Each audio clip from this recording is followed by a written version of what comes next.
Hi everybody, welcome to Rise. You're in the right place. It's been 1 year since I started doing social media, making videos, and I'm done. I'm not done with making videos and creating some sort of a presence and understanding this whole beast, but I'm done with so many behaviors that I never thought I would ever experience until I started discovering this land of social media. So here I am doing a mental health channel as a psychiatrist to help people understand their psychology, to understand what therapy is, to understand alternative ways to deal with stress and pain, and also to bring in a little bit of my experience as a psychiatrist. So here we are. Every scroll, every click introduces a new idea. And when we're vulnerable, when we're in pain, when we're suffering or angry, we can get really charged up by a nugget of information that relates to our well-being or can provide some sort of relief immediately. And if you're not doing it the right way, there's another scroll that'll tell you to do it another way. What way should you do it? This introduces this whole concept of FOMO, and that's overwhelming, and that contributes to anxiety. And I just turned on my Instagram or my YouTube to find 5 ways to deal with anxiety. And for every person's 5 ways to deal with anxiety, there are 5 other ways.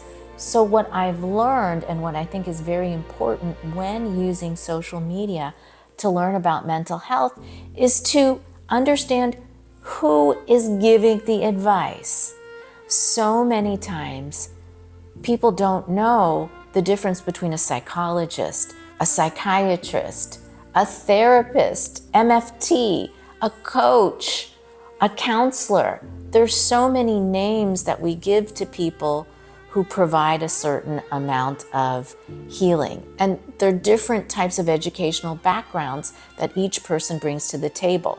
Then you've got influencers. I mean, some of them have these beautiful, wonderful pages and a lot of well-crafted content. But where does it come from? Is it really theirs? You will notice that there's some influencers out there who speak about mental health and relationships who are really being treated brutally right now by the press. You know, were they really a monk?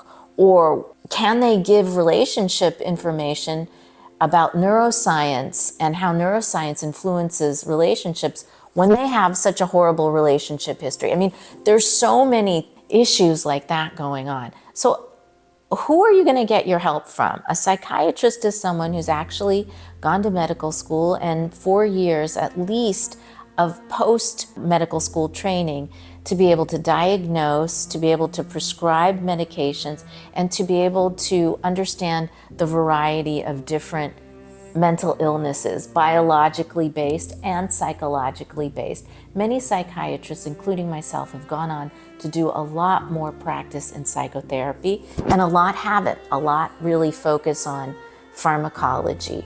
So it's important to know what background the psychiatrist has. Then you've got psychologists. Psychologists dedicate their lives. They traditionally have 4 years postgraduate after college to get a PhD in the field of psychology, studying human behavior, being able to diagnose different types of human behaviors and disorders.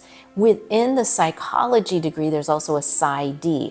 A PsyD is a person who hasn't necessarily done a full-on dissertation, but they've done specialty work in psychology. Then you've got marriage and family therapists who can diagnose and also specialize in the range of human experiences in marriage and family.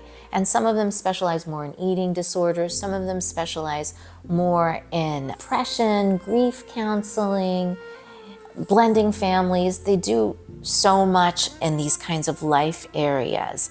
They have specialty training after college, 2 years of a training program, plus seeing a certain number of people in order to get their hours of experience. Then you've got the area of coaching, which is pretty much unregulated, But there are so many coaches out there who specialize in narcissistic abuse or in codependency or in addiction treatment. And while there is no steady body of a coach, I mean, there are certain influencers who have coaching groups and teams, and I'm not so sure what their background is. I'm pretty sure they want to help people or influence people with ideas that have helped them. So you've got this choice. When you are listening to information, I think it's important to consider who is giving you this information, number one. Another aspect of social media and mental health is that it can, and I've noticed, really glamorize certain dark parts of the human experience. There are many channels that are dedicated to pain and suffering and just real hardship. I don't know how much that helps. Maybe it helps someone when they're feeling like life can't get any worse. I have nobody to talk to. I think it can really influence our minds and bring us down unless we have someone to talk to and share this kind of potent information with. So there's that thing when we go to the internet, when we go on social media to feel better, we have a strong emotional need that needs to be fulfilled, and we're vulnerable emotionally. That is something to keep in mind when you are scrolling and looking for help with your anxiety. All right, number 3 are those influencers. I'm telling you, I never thought I would go through this, but it's almost like falling in love with somebody. It can be like a bad boyfriend. There's several influencers where I was like, wow, I love what they're saying. Oh, they're in Bali. Oh, they're doing cold dives and plunges. Then they're doing infrared saunas, and look at how glowing and beautiful and happy their life is. And then, after a couple of months of this, I'm like, is there more? Is this just such superficial beauty shots of beautiful places? What's really going on here? Is this a real relationship? So the thing is when we are needy, when we are bored, when we're depressed or anxious, we can get really caught into this glamorous image of mental health. And mental health is a process. Mental health takes time.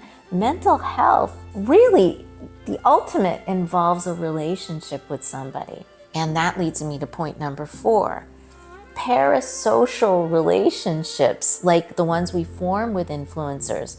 I mean, you look forward to the new content that's coming out, to the story that they've created in the morning, or that new podcast that's coming out. And there are some amazing people who create content that's deep, that's thoughtful, that's heartfelt, that's meaningful. And I really like these people, and I like to know more about their thoughts and their visions. And I generally feel uplifted after exploring content like that. But then there are others that are just like, it's like candy. It's like soothing for 30 seconds, but it's not sustainable.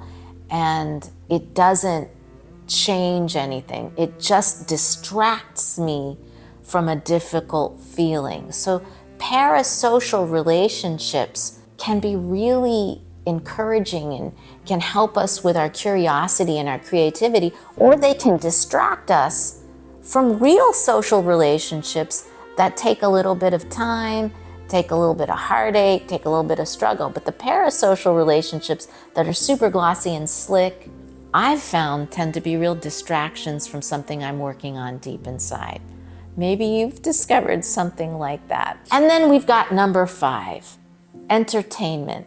Let's not forget that human suffering and what we go through in our relationships is some of the most entertaining, most meaningful stuff that we see. I mean, look at reality TV. People are just sucked into all of that. Our lives and our life stories and how we experience them are really, really fascinating for most people. And people being able to tell a story, people being able to succeed, people being able to fail and then succeed, or people who fall in love and tell that story and how they stay in love, it's fascinating. So that aspect of entertainment and storytelling is going to keep, YouTube is going to keep this going alive. And then we add that aspect of mental health. What are we going for here? Are we going for a real exploration biochemically? Are we going for a psychological understanding of our anxiety? Are we going for an immediate fix or distraction? Are we going for some quick tips like breathing or stretching? Or are we going for distraction with beautiful, glossy, marketed images? I've really spent a lot of time thinking about this and how I'm going to continue my channel and what needs to be said. Because as a psychiatrist who's practiced for 25 years, not just with meds but with psychotherapy and with living in the world and with traveling, I think there's a lot out there to explore together, and I'm really grateful you're here listening. Let me know what you're interested in learning more about, and we're all in this together. Thank you for watching.